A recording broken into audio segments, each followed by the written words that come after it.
Magandang araw po sa inyong lahat mga kababayan at welcome back dito po sa PNR at ito nga mga kababayan, nakarma na. Lahat naglantang matinding pasabog. Ayan mga kababayan, patungkol po riyan ang ating nga alamin at bibigyan ng reaksyon sa video ito.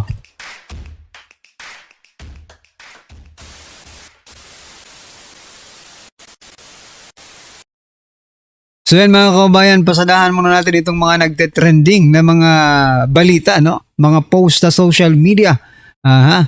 Ito pong si Claire Castro mga kababayan, ako po, ay nakarma na. Okay? Alamin natin maya kung bakit nakarma na itong si Castro. At ito namang post ni Ma'am Malu Tikia, Professor Malu Tikia, no?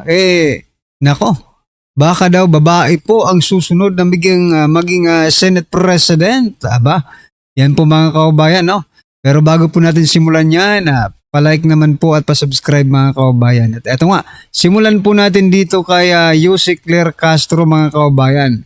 So ito po ang balita mula sa ang balita ngayon. Batangas RTC magpapadala ng summon kay Yusek Claire Castro. Kaugnay ng 111, akala ko 110 million, 111 million damage suit ni Liveste. Ayan, binigyan na ng due course.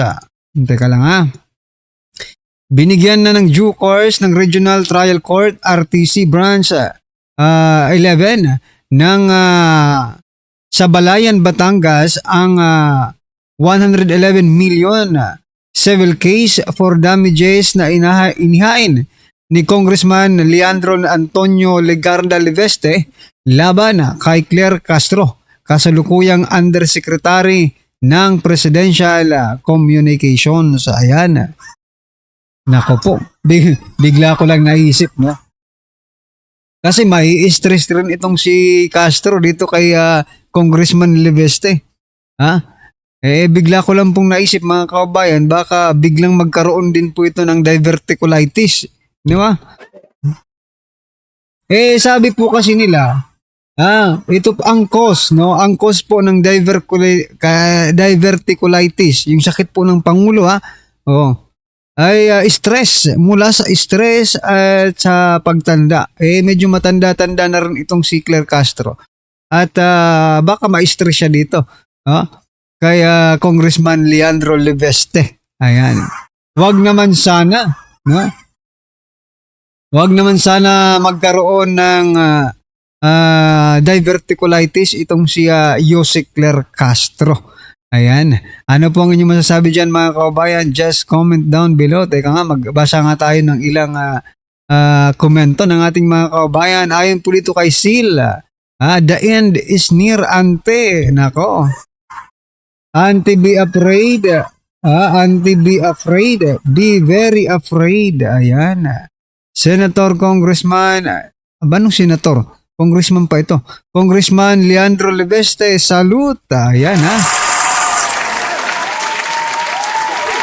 Iyak to pag nagkataon. Napunta sa ibang tao yung malita niya. Nako po, oo nga. Baka napunta. Baka hiniram lang yung malita. Ibabalik din pag natapos na. Natapos na ang kanilang pagnanakaw. Opo. Anyway, ito pasadahan po natin itong post ni Ma'am Malu Tikia mga kababayan.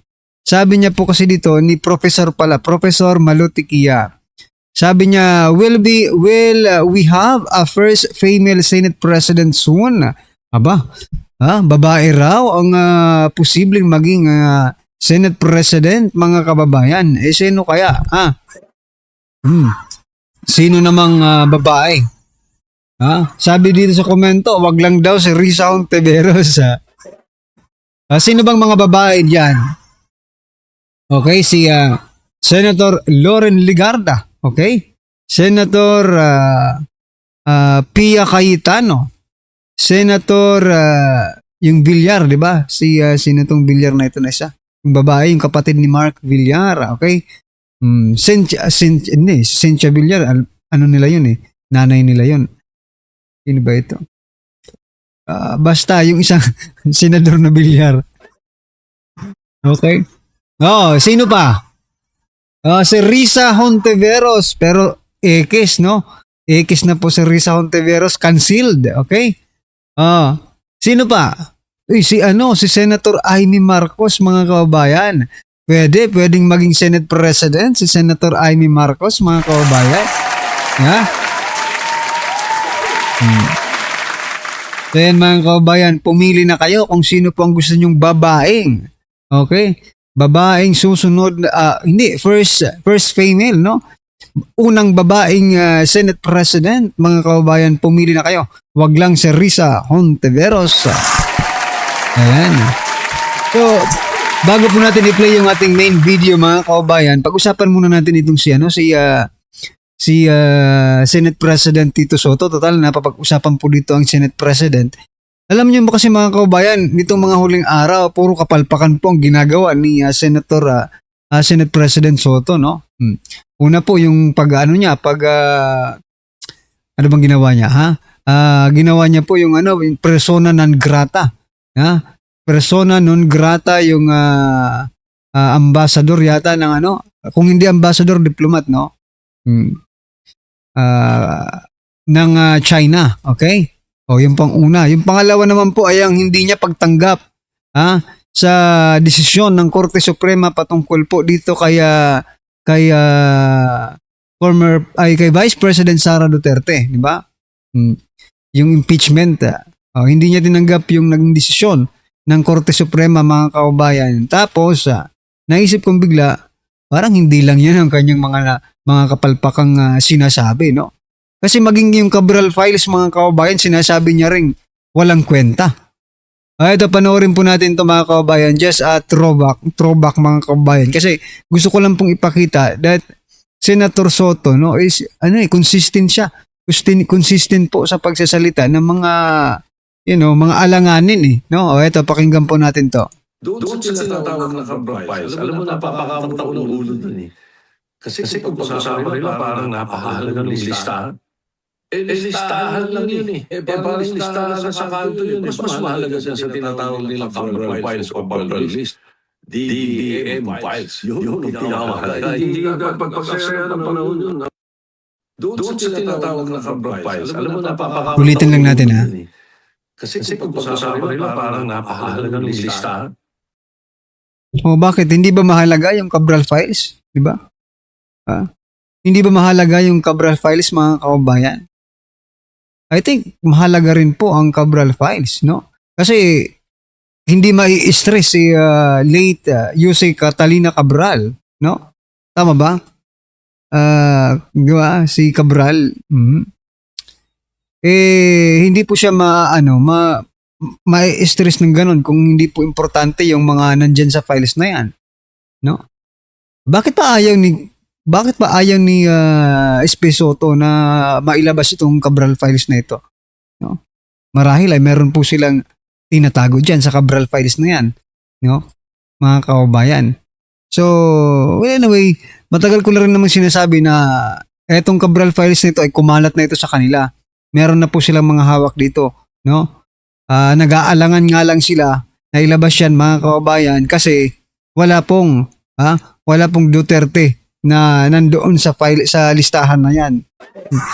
Ang puro nandoon puro mga kalyado ng presidente. Paano mo pa ilalabas yan? Diba? Paano pa ilalabas yung Cabral Files kung ang mga sangkot, kung mga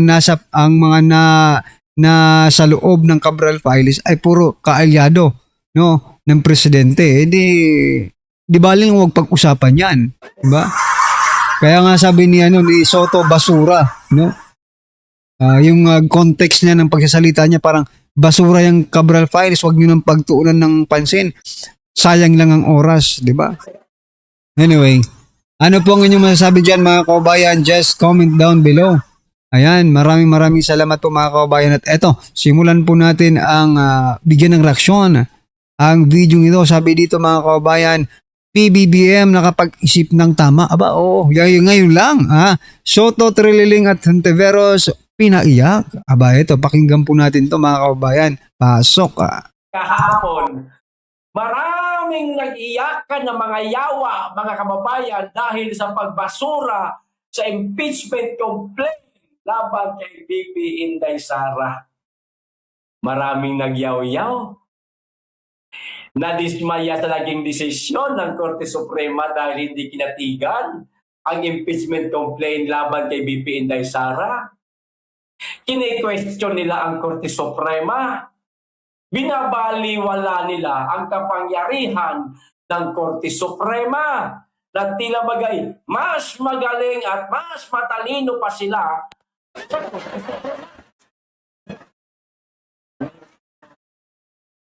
Yan. Panibagong iyakan na naman. Kung minamalas ka nga naman, oo. 2 araw magkasunod, pinaiyak.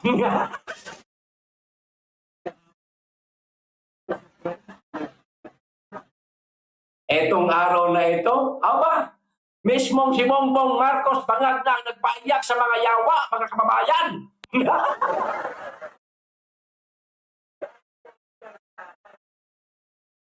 Na persona non grata ang mga Chinese diplomats. Isip-isip siguro ni Bongbong Marcos, aba, mahirap to. Pag pinagbigyan ko ito, hindi namin persona non grata ang mga Chinese diplomats, baka mamaya, pag nalaman ng kanilang mga kababayan, baka hindi na pumasyal sa Pilipinas. Imbis na mayroong plano itong ibang Chinese na maging turista sa Pilipinas, eh baka hindi na. O di, lalong mawawalan po ang turismo sa ating bansa. Lalong lulubog po ang turismo sa ating bansa. O di po ba? O ito ang balita, mga kababayan. Simulan na po nating paiyakin itong mga yawa na ito. Sino-sino ba yan, PL? Risa Hontiveros. Antonio Trililing. At kasi bangag po ang may sabi nito, ha. Mariing tinutulan ni Pangulong Bongbong Marcos ang mga panawagang ideklarang persona non grata ang ilang opisyal ng Chinese Embassy sa Pilipinas, mga kababayan. PBBM tutol sa persona non grata versus Chinese Embassy officials. Ayon po ito, mga kababayan, ay anti-klaring.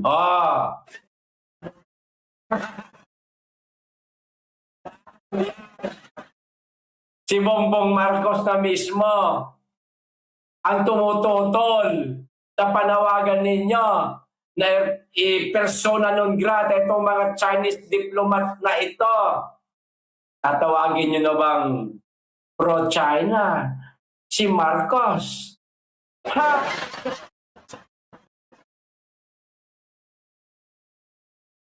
Kahapon nagyaw-yaw kayo dahil sa pagbasura sa impeachment ni BP Inday Sara.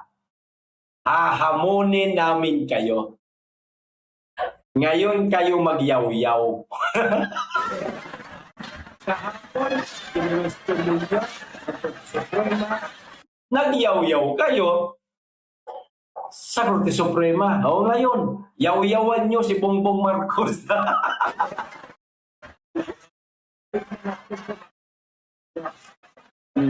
Para masabi namin na patas kayo, kayong mga dilawan. Di po ba, mga kababayan?